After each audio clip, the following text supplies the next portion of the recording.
This is the Suez Canal, 193 kilometers long, no locks, no pumps, just a trench cut through desert sand connecting the Mediterranean Sea to the Red Sea. It cuts the trip from Europe to Asia by 7,000 kilometers. Before it existed, ships had to sail around Africa. That added 3 weeks and 10,000 kilometers to every trip. Today, 12% of all global trade passes through this ditch. 50 ships per day, 1 billion tons of cargo per year. But in 1859, every engineer in Europe said building it was impossible. Here, SY, the route goes straight through the Sinai Desert, 193 kilometers of sand, rock, and salt lakes. Summer temperatures hit 50 degrees Celsius. There's no fresh water for workers, no stone for construction, no roads to bring supplies, and the biggest problem, no one knew if the two seas were even level. For 2,000 years, people believed the Red Sea was 10 meters higher than the Mediterranean. If you cut a canal, the Red Sea would flood Egypt, or worse, drain it. French diplomat Ferdinand de Lesseps didn't care. He convinced Egypt's ruler to approve the project and raised money from 21,000 French investors. Then he hired 1.5 million Egyptian workers. At first, they had to dig by hand. Shovels, baskets, and bare hands in 50-degree heat. Workers drank 3 liters of water per hour and still collapsed. There were no towns, so they built camps in the desert. Cholera and dysentery killed thousands. When Egypt banned forced labor in 1863, the project almost died. So de Lesseps did what Panama Canal builders did 20 years later. He invented machines.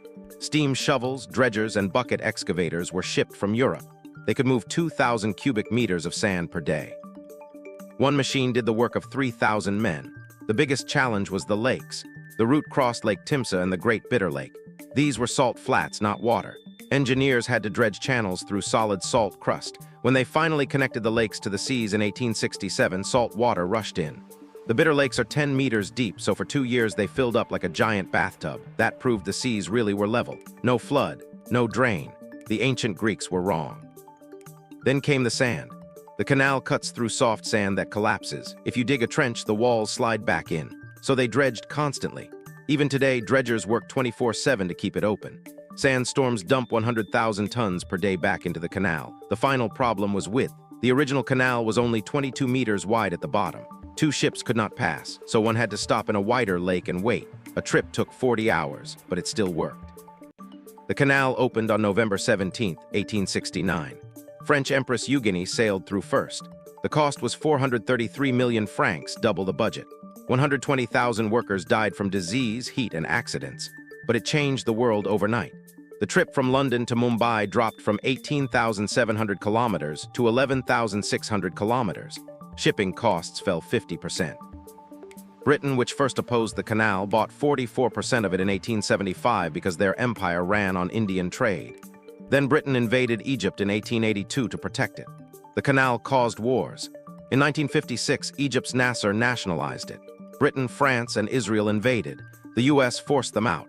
In 1967, Egypt blocked it for 8 years during war with Israel. 15 ships were trapped in the Bitter Lakes for 8 years. They called it the Yellow Fleet. Today, the canal is 205 meters wide and 24 meters deep. It was expanded in 2015 with a new 35-kilometer parallel lane so ships can pass in both directions. That cut transit time to 11 hours, but it's still fragile. In 2021, the Ever Given, a 400-meter ship, got stuck sideways in a sandstorm. It blocked the canal for 6 days. That cost global trade $60 billion. 400 ships were stuck. The world realized again, this desert trench runs the planet. The Suez Canal took 10 years, 1.5 million workers, and 120,000 lives. It has no locks, no dams, no fancy engineering, just a giant ditch through sand. But that ditch shortened the world. It built empires, started wars, and today carries your phone, your clothes, and your oil. It proves the most important megastructures are sometimes the simplest. If you loved this, hit like, share it with someone who loves history, and subscribe for more videos explaining how the world works.